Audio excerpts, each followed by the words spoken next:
नमस्कार, जय हिंद साथियों। आप लोगों का स्वागत है हमारे चैनल इसका स्टडी पॉइंट में। साथियों, जैसा कि आप लोगों को पता है, हम यूपी बोर्ड से रिलेटेड कई वीडियो लेकर आते रहते हैं। आज हम जो है एसएसटी के पेपर का वीडियो लेकर के आए, किस तरीके से आप पेपर को सॉल्व करें, उस कॉपी को मैंने दिखाया हुआ है। चलिए बिना देर करते हुए शुरू करते हैं। सबसे पहले आप लोगों को ये जो है OMR में आंसर 20 क्वेश्चन के दे देने हैं।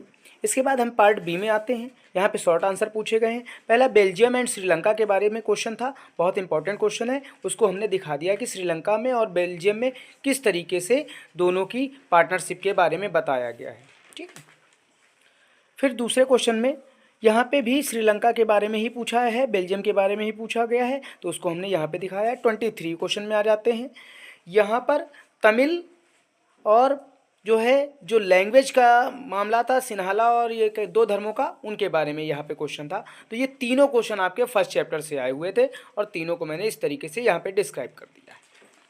फिर नेक्स्ट हम बात करते हैं, यहाँ पे आ जाते हैं।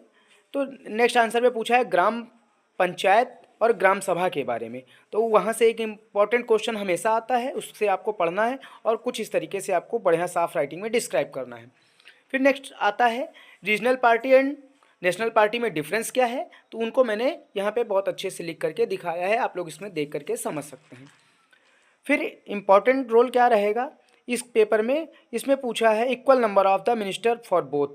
ये कुछ इम्पॉर्टेंस पूछी है कि जो चुनाव पार्टियां होती हैं उनमें क्या क्या इम्पोर्टेंस हमारे लिए है और क्या पावर होनी चाहिए, किस तरीके से हमारे लिए वर्क करती हैं, तो उनके बारे में मैंने यहाँ पे दिखा दिया है। गवर्नमेंट का रोल क्या है और कैसे हमारे यहाँ पे इसको फॉलो किया जाता है, इन चीज़ों के बारे में। ये इंपॉर्टेंट चैप्टर रहता है, यहाँ से भी आपको क्वेश्चन पढ़ना पड़ेगा।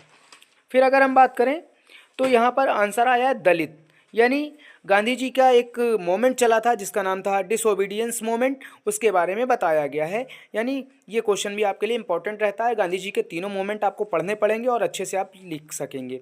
फिर आ जाते हैं नेक्स्ट पे, जहाँ पे आप लोगों से 19वीं सेंचुरी की बात कर रहा है, जहाँ पे क्या है आपको नेशनलिटी के बारे में, कल्चर प्रोसेस, ये सारी चीज़ें कैसे डेवलप हुई, इन चीज़ों के बारे में बताना, ये भी काफ़ी इंपॉर्टेंट रहेगा।